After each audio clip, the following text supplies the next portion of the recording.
Let's talk. Are you taking your blood pressure, eating better, and no result? It's staying the same? We really need to talk. It's possible that you're missing some invisible factors, which we're going to be covering today. It's your favorite nurse Peju, and welcome back to my channel. And today we're going to be talking about those things that we are doing or neglecting that is still affecting our blood pressure. I know, you're taking your medicine, you're eating your food, but you're not seeing results. Let's break that down and see what is truly going on. It's your favorite nurse, and on this channel, what do? We make professional care with a little personal touch and give you practical solutions. All right, so let's back up. We want to talk about blood pressure. You're doing everything right, but the blood pressure is still not well controlled. You're taking your medicine, you're eating your food, and then not seeing proper results. All right, so what are the things that could really impact this? So the blood pressure as a whole. As much as you're eating and doing and taking your medications, those are good. Please be sure to keep doing that. But there are some other things I need you to remember. Remember, this is a holistic care, right? So let's talk about stress. We're going to talk about stress. We're going to talk about sleep. And hormones too can also affect our blood pressure. So we need to make sure all these things are adequately cared for and we're monitoring them properly so we can get to our destination. All right, so for starters, let's talk about stress. Chronic stress. It's okay to be tired and we do get burnt out, but burnt out is not what we want. Chronic stress is a real thing.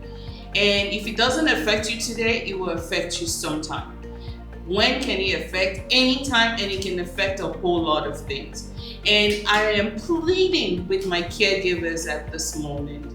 Stress is real and we need to figure out how we need to relax and get some rest.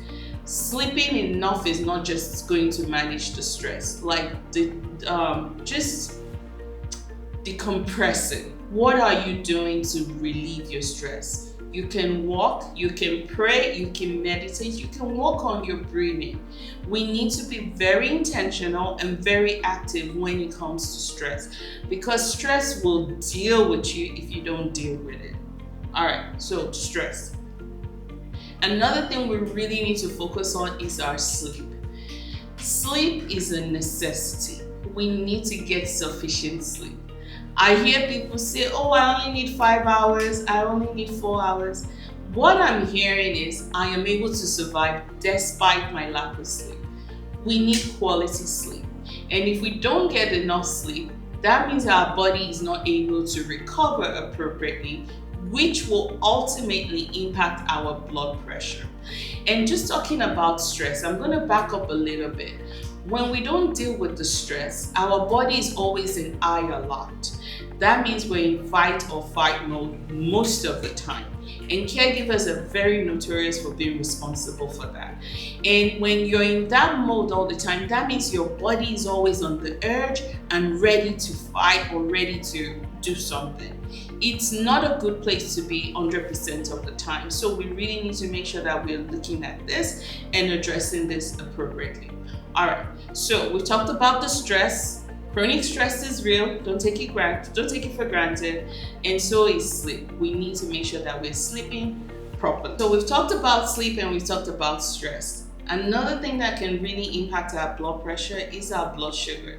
If our blood sugar is not properly controlled, if it's all over the place, as time goes on, it starts to stiffen our blood vessels. And what that means is that blood is not getting to everywhere it's supposed to get to, which will ultimately impact your blood pressure and your blood and your kidneys. So remember, the kidneys is working hard, and if you're making it work harder, that means the damage is also going to start impacting it. So remember, all these things are connected. Your blood sugar, your blood pressure, they work together.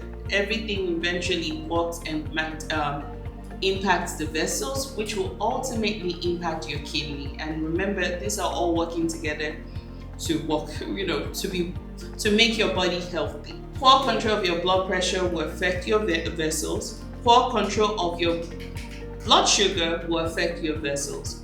Ultimately, will also affect your kidneys. So you see how they are all related? So it's very hard for me to say any one of it is isolated, which is why I always talk about making sure you control your blood sugar and you control your blood pressure.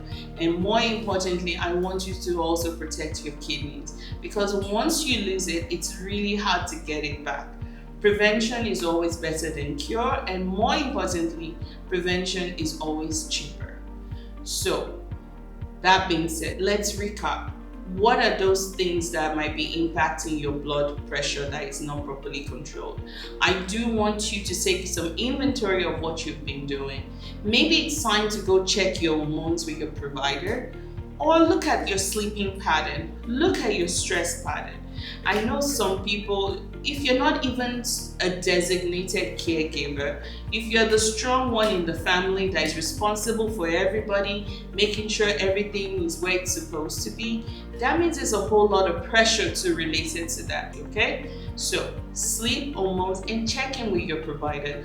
Don't guess what your labs are. Get the test and get the real results, so that way you have something to work with. Once you have it in black and white, it becomes real, and then it gives you less to guess about and more to focus on what you need to do. All right, you know I love you, and you know I want you to have your best care.